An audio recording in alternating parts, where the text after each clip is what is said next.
One question: why is there such a stunning diversity of life? One answer: evolution. Charles Darwin's brilliant theory that explains how species adapt and change. It's been called the best idea anyone ever had. But there's one big problem. How does it actually work? Now, extraordinary science is answering that question. It is uncovering the hidden mechanisms inside creatures' bodies that can explain astonishing transformations, like how birds can evolve from dinosaurs, why a fish was once your ancestor, and above all, what makes us human. Right now on Nova, you'll find out what Darwin never knew.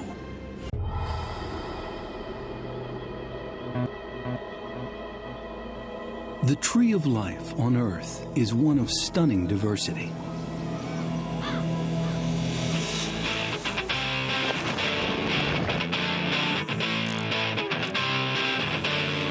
"9,000 species of birds, 350,000 kinds of beetles, 28,000 types of fish, 2 million living species, and counting. And we are just one of them.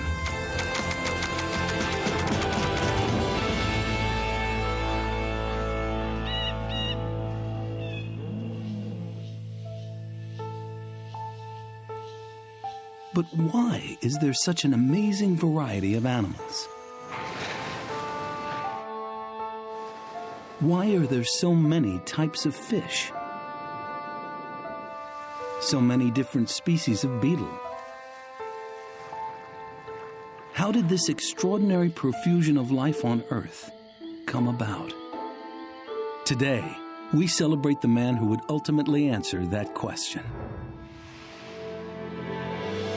Charles Darwin.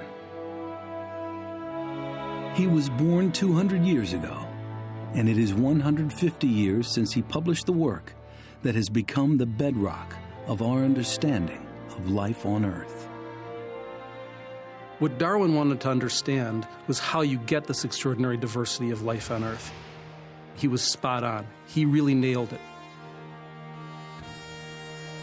Darwin's theory of evolution, his account of why species adapt and change, has been called the best idea anyone ever had.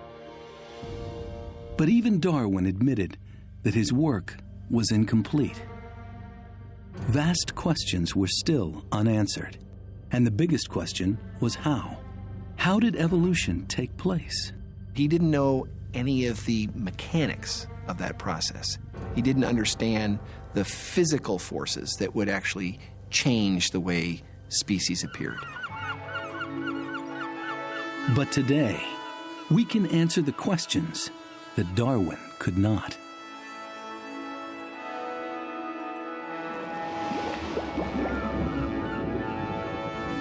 We can look under the hood of evolution and see exactly how this mysterious process gives rise to such astounding diversity.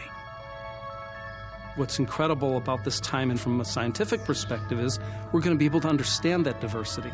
And that just adds to the excitement. It doesn't demystify it, it makes it all the more magical. And this is the magic and mystery of evolution. Over eons of time, a single species gives rise to many. An ancient fish evolves to become the ancestor of all four-limbed animals, even us. And one species, our own, develops a large and uniquely complex brain, enabling us to dominate the planet. This is the search for the answers to what Darwin never knew.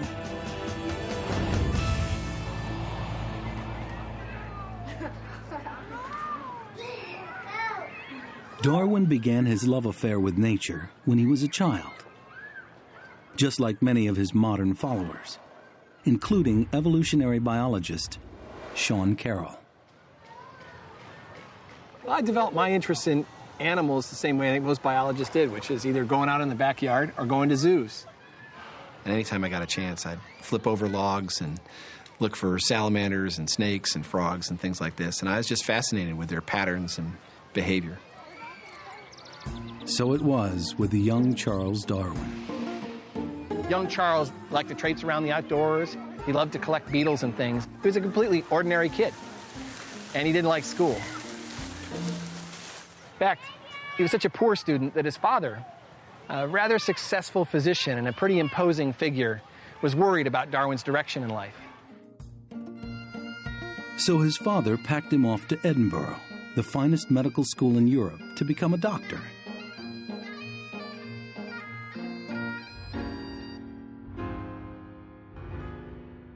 But young Charles was just too squeamish. And he's really horrified by medical school. He witnessed an operation on a child, and this is in the era before anesthetics. And he just fled the operating theater, vowing never to return.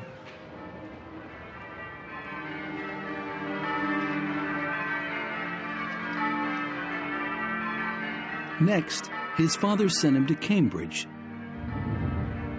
to study for the clergy. He didn't succeed at that either, but he did find his direction in life, reviving his childhood interest in nature. Darwin starts on his path to his divinity degree, and he starts to mature as a student. He becomes more serious about some subjects, particularly natural history, and he learns a lot more about botany and about geology and these things. He's becoming a pretty solid field scientist. His reputation as a naturalist gained him a spectacular invitation. Charles was offered a place on the British Navy ship, the HMS Beagle, whose mission was to survey the waters around South America.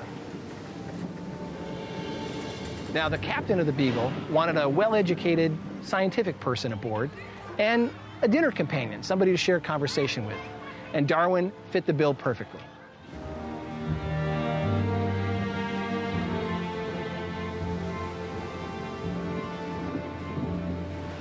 And so, Charles Darwin set off on a fateful voyage that would revolutionize our understanding of life's great diversity.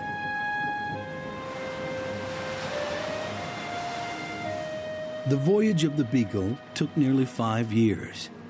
It wove its way from the Cape Verde Islands and along the coast of Brazil. It was in Argentina that he made his first important discovery. Early on in the voyage, Darwin found some amazing fossils. He dug up some skulls, some jaws, some backbones of what turned out to be giant mammals. Now, these were clearly extinct. And Darwin began to ponder what was the relationship of those fossils to the living animals of South America.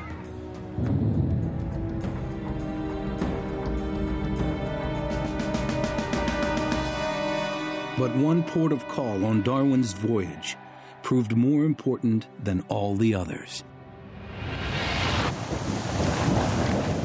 The Galapagos. This cluster of 13 isolated islands lies 600 miles off the coast of Ecuador in the Pacific Ocean.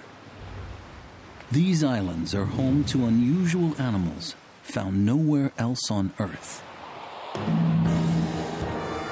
Penguins that live at the equator and swim in warm water instead of the frigid seas of the South Pole. Giant tortoises that weigh up to 600 pounds. Iguanas, huge lizards that swim and dive in the sea. Everywhere else, they dwell only on land.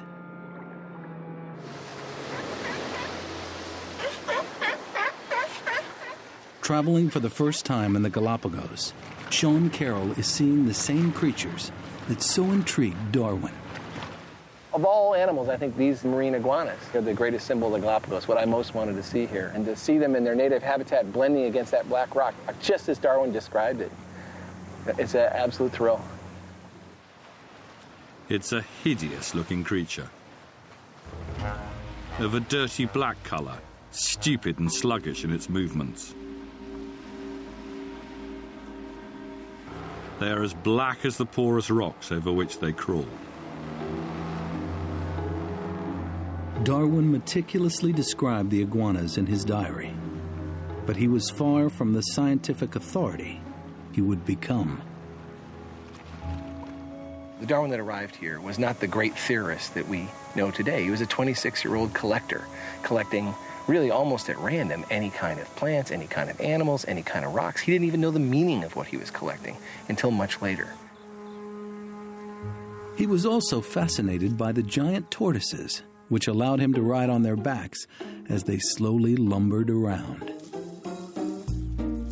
I frequently got on their backs, and then, upon giving a few raps on the hinder part of the shell, they would rise up and walk away. But I found it very difficult to keep my balance. Darwin measured the creature's extreme slowness, about 4 miles a day, he calculated. But the local people knew something else about the tortoises. That they could tell which island any tortoise came from just by looking at its shell. Their shells differed depending on which island they lived on. Some tortoises had shells shaped like a dome. Others had shells arcing over their heads like a saddle.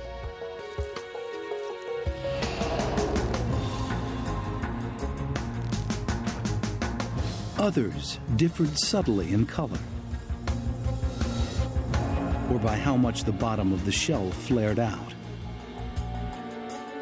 Darwin had literally been sitting on a clue, a way to understand the great diversity of life, but he didn't yet realize it.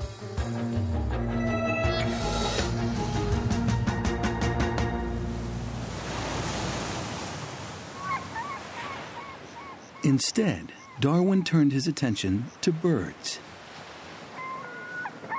The islands were full of what seemed to be a familiar assortment of species.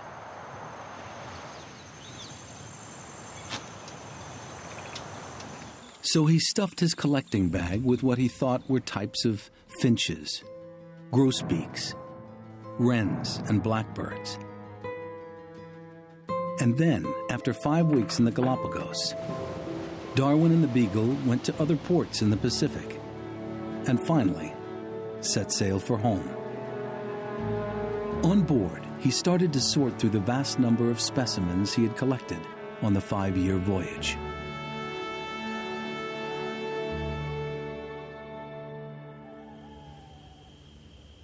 But it was not until he returned to Britain that he was able to make sense of them. It began with a startling revelation. All the different birds he had collected actually were variations of a single type. He learns that those birds he had collected on the Galapagos actually represent 13 different species of finch. What misled Darwin was that they looked radically different. Some had wide, tough beaks. Others had long, slender ones. And these differences depended on which islands they lived on. Now, why would that be? Why would there be slightly different birds, slightly different species, on different islands, all in one part of the world? Darwin now thought back to the Galapagos tortoises. They too differed from island to island.